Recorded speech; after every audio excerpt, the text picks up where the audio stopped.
في باك نجوم الاسبوع اليوم كارت فينيسيوس جونيور ده وين الباك. دي بروين مش عاجبني لانه بطيء، وانا ما بحبش اللعيبه البطيئه في نص الملعب، عايز لعيبه خفيفه. كارت فينيسيوس جونيور كارت ايبك موجود في باك نجوم الاسبوع مع ايبك تاني، وهو كارت دي بروين لانه بيوصل 102. فبصراحه اللعبه مروقه علينا النهارده. تجربه اللاعب فينيسيوس جونيور حرفيا مهاجم خيالي، واخد اسلوب لعب مهاجم قناص. وكان عندي مشكله في كروت فينيسيوس ان الكارت كان بيوصل 82 قوه في الركل، الكارت ده 87 في قوه الركل. حرفيا ايه الروقان ده؟ فينيش 95، سرعه تسارع وقوه في الركل، دريبل، وعي هجومي. حرفيا كارت جليتش من الكروت الجليتشات اللي بتنزل في نجوم الاسبوع. انصح الكل يفتح على الباك ده. لو طلع لك فينيسيوس فداوي ان الباك وما تكملش، لو طلع لك الاثنين فانت اسطوري. حرفيا باك نجوم الاسبوع قرب يبقى زي باكات الايبك. انصح ما تفوتش اللاعبين. ويلا عشان ما اطولش عليكم اسيبكم مع الفيديو والتجربه الاسطوريه لفينيسيوس. ما تنساش قبل ما التجربه تبدا تعمل لي اشتراك وتعمل لايك وكومنت، واسيبكم مع الفيديو. وهنجرب اللاعب في فيديو النهارده. وطبعا دي بروين ما طلعلناش، بس معانا نسخه اقوى منه في الدريبل والسرعه، فهنجرب النسخه دي وهنشوف اللاعبين هيعملوا معانا ايه في الماتشات اللي جايه، ونختبر اللعيبه ونشوف ادائهم عامل ايه في الملعب، خاصه ان فينيسيوس مهاجم قناص ونسخه سي اف هتكون نسخه اسطوريه، وكيفن دي بروين لاعب اسطوري لا خلاف عليه. وندخل اول مباراه ونشوف هيعملوا معانا ايه. عند كوستا كورتا فيني لوحده ويلف سريع والهدف لا لا، اهم حاجه عنده اللفه الحلوه دي. فيني ليو طبعا يلحقها ولا لا؟ حلو. ايه ده؟ ايه فيني ده؟ شكله هيكون على الرايق، على الرايق يا فيني.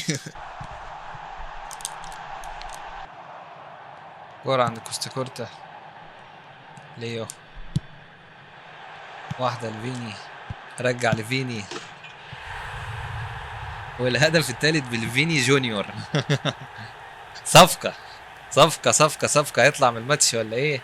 عايزين نختبر اللاعب، سيبنا بقى. طلع من الماتش. واحدة فيني والمرتدة. ضيعت الحارس. وش الرجل يا ابن البطل يا فيني. ايه ده؟ وضعيه ما تسمحش انها تيجي هدف. لا لا لا لا لا لا لا لا. فيني جونيور مش طبيعي.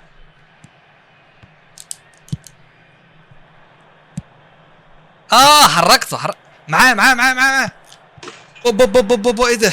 لا لا لا لا لا لا لا لا لا لا لا يا جونيور لا. ايوه جونيور جول. هي دي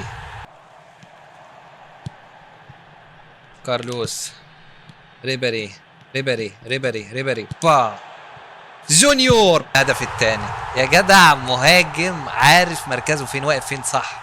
الواد بيعرف يقف صح حرفيا.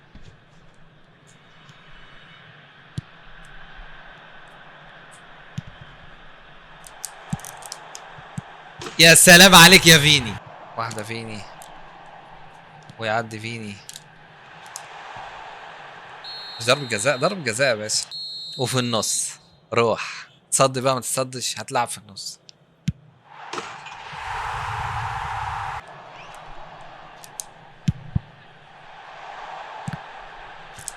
فيني يا سلام يا فيني. الموفية اول موفية عايز اجربها للاعب، حرفيا متوجهة 10 على 10، رايحة في اخر الزاوية. واحد اثنين ثلاثة. واحدة بقى. اوه بافيل فيني. كرة عند ليو. فيني. بابا.